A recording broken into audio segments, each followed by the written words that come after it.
Kim Jong Un luxury life style గురించి మీకేమైనా తెలుసా?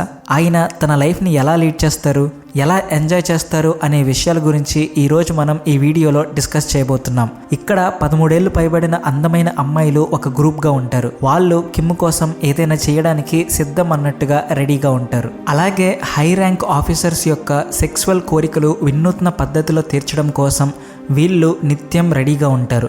2000 మంది అమ్మాయిలు ఉన్న ఈ గ్రూప్లో అమ్మాయిలను ఎప్పుడు ఏమడిగినా ఎస్ అనే మాట మాత్రమే వినపడేలా ట్రైనింగ్ ఇస్తారు. ఈ అమ్మాయిలను ఎవరు ఎంపిక చేస్తారో తెలుసా? ఈ అమ్మాయిలను ఎంపిక చేసే బాధ్యత ఉత్తర కొరియాలోని సైన్యాధికారులు, ప్రభుత్వ ఉద్యోగులందరిపై ఉంటుంది. సొసైటీలో తిరిగే అందమైన అమ్మాయిలను చూసి కంటికి రెప్పలా కాపాడుకోవడం వీరి పని. ఇలా ప్లెజర్ స్క్వాడ్ ఎంపిక కోసం ఈ అమ్మాయిలను తీసుకొస్తారు. ఈ పని కోసం ఈ మిలిటరీ అధికారులు, ఉద్యోగులపై చాలా ఒత్తిడి ఉంటుంది. ఒకవేళ ఎవరైనా ఉద్యోగి ఒక అమ్మాయిని తీసుకొచ్చి ప్లెజర్ స్క్వాడ్ కోసం ట్రైనింగ్ ఇస్తే, అలా ట్రైనింగ్ పూర్తయ్యాక ఆ అమ్మాయి 3 ఏళ్లలో సెలెక్ట్ కావాల్సి ఉంటుంది. అంటే ఆ అమ్మాయి ఎలాంటి విషయానికైనా నో అనే ఆన్సర్ చెప్పకుండా ఎస్ మాత్రమే చెప్పేలా ట్రైన్ చేస్తారు. ఒకవేళ ఈ 3 ఏళ్లలో ఈ అమ్మాయి ఎంపిక కాకపోతే ఆమెను తెచ్చిన వ్యక్తి ఉద్యోగం ఊడిపోతుంది. అలాగే జైలుకు కూడా వెళ్లాల్సి వస్తుంది. అందుకే ఉత్తర కొరియాలోని ప్రతి ప్రభుత్వ ఉద్యోగి పాఠశాలల చుట్టూ రాబందు లాంటి కళ్ళతో కాపు కాస్తూ ఉంటారు. ఎవరైనా అందమైన అమ్మాయిలు కనిపిస్తే వాళ్ళను వదలరు. అయితే అమ్మాయిలు సెలెక్ట్ కావాలి అంటే ఒక క్రైటీరియా కూడా ఉంటుంది. ఆమె స్కిన్ టోన్ బాగుండాలి, అమ్మాయి ఉన్నత కులమై ఉండాలి. కిమ్ మిమ్సం కాలంలో బాలికల ప్రామాణిక ఎత్తు 5 అడుగుల 5 అంగుళాలు ఉండేది. ఎందుకంటే అతని ఎత్తు కూడా అంతే ఉండేది కాబట్టి. కానీ తర్వాత ఎత్తులో మార్పులు జరిగాయి. కిమ్ జాంగ్ యున్ హయాంలో 5 అడుగుల 2 అంగుళాలు ఉండేలా చేంజెస్ చేశారు. ఆ తర్వాత ఆ అమ్మాయి బాడీని పరీక్షిస్తారు. వారి శరీరం మీద ఎలాంటి గుర్తులు ఉండకూడదు. అలాగే వారి స్వరం కూడా మృదువుగా ఉంటూ మాట్లాడినా, పాట పాడినా చెవులకు ఆహ్లాదకరంగా అనిపించాలి. ముఖ్యంగా ఈ అమ్మాయిలు వర్జిన్గా ఉండాలి. అమ్మాయిల కన్యత్వానికి కూడా ఇక్కడ ఖచ్చితమైన పరీక్షలు చేస్తారు. ఈ పరీక్షలన్నింటిలో పాస్ అయిన అమ్మాయిని ఈ ప్లెజర్ స్క్వాడ్కు సెలెక్ట్ చేస్తారు. ఈ సెలక్షన్ ప్రాసెస్ అనేది ఆ అమ్మాయి జీవితంలో ఒక పీడకల లాంటిది అని చెప్పొచ్చు.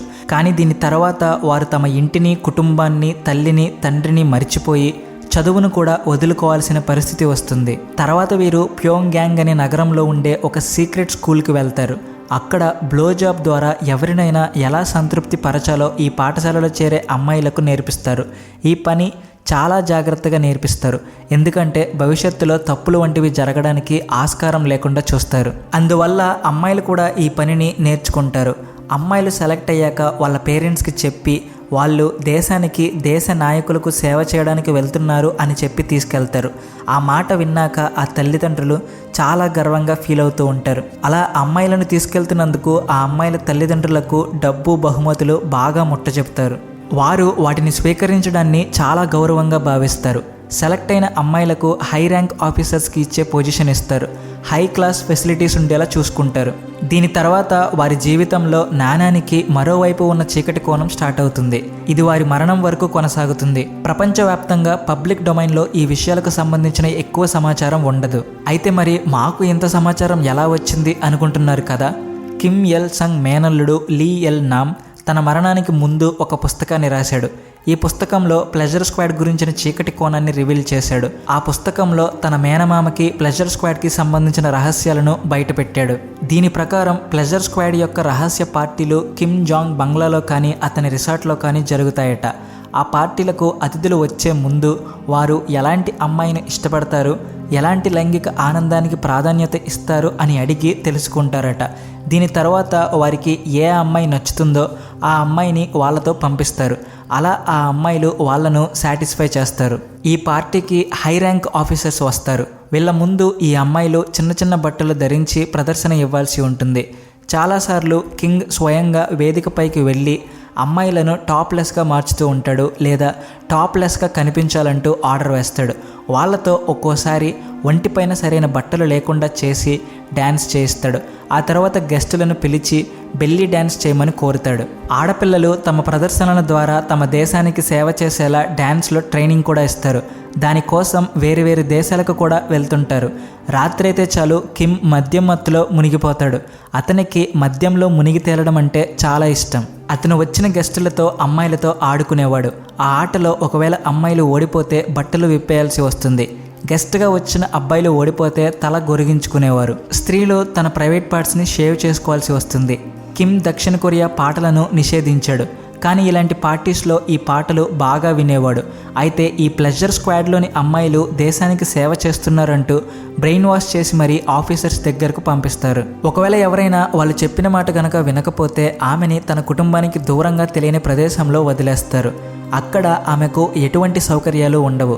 అలానే ఆమె తన కుటుంబం దగ్గరకు తిరిగి వెళ్లకుండా చేస్తారు. బాలికలు 23 నుండి 24 సంవత్సరాల వయసు వచ్చేసరికి ఆ ప్లెజర్ స్క్వాడ్ నుంచి రిటైర్ అవ్వాల్సి ఉంటుంది.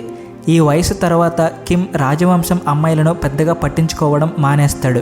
ఇలా రిటైర్ అయిన ఈ అమ్మాయిలను సైన్యంలోకి పంపిస్తారు, లేదా వారు ఇంకా అందంగా ఉంటే ఆఫీసర్స్కి పర్సనల్ బాడీ గార్డ్గా నియమిస్తారు. అసలు ఈ సీక్రెట్ ప్లెజర్ స్క్వాడ్ ఎలా ప్రారంభమైంది? ఈ రహస్య స్క్వాడ్ని సృష్టించడం వెనుక కారణం ఏమిటి? కిమ్ జాంగ్ 2 దీన్ని స్టార్ట్ చేశారు. దీని వెనుక కారణం ఏమిటి అంటే, అతను తన తండ్రి కిమ్ యల్ సంగ్ ఎప్పటికీ నవయవనంతుడిగా ఉండాలి, అమరత్వం పొందాలి అని అనుకున్నాడు. అలా ఉండాలి అంటే తన తండ్రి రోజు కన్యలైన బాలికలతో సెక్స్ చేస్తే వారి యవ్వనంలోని పవర్ ఇతనికి వస్తుంది అని నమ్మేవాడు. ఈ విధంగా అతను శాశ్వతంగా యవ్వనంతో ఉట్టిపడతాడు అని అనుకున్నాడు. 1994లో కిమ్ యల్ సంగ్ మరణించడంతో ఈ రకమైన పద్ధతి కూడా ఆగిపోయింది. కానీ తర్వాతి కాలంలో అదే సీక్రెట్ ప్లెజర్ స్క్వాడ్ రూపంలో అవతరించింది. అలా ఇప్పటికీ ఈ స్క్వాడ్ ఇలాగే ఉంది. ఇందులో ఇప్పటి వరకు చేరిన అమ్మాయిల సంఖ్య నేడు 2000కి చేరుకుంది. ఈ మొత్తం సమూహాన్ని 3 భాగాలుగా విభజించారు. మొదటి భాగం సింగింగ్ అండ్ డాన్సింగ్ గ్రూప్. వీళ్ళు పాటలు పాడుతూ డ్యాన్స్ చేస్తూ గెస్టుల మనసులను ఆకర్షించడమే వీళ్ళ పని. రెండవ భాగం హ్యాపీనెస్ పార్ట్. వీళ్ళు తన గ్రూప్ లీడర్కి గెస్టులకి లేజర్ మసాజ్ చేయాలి. ఈ సమూహం మూడవ భాగం మంజో కాజో.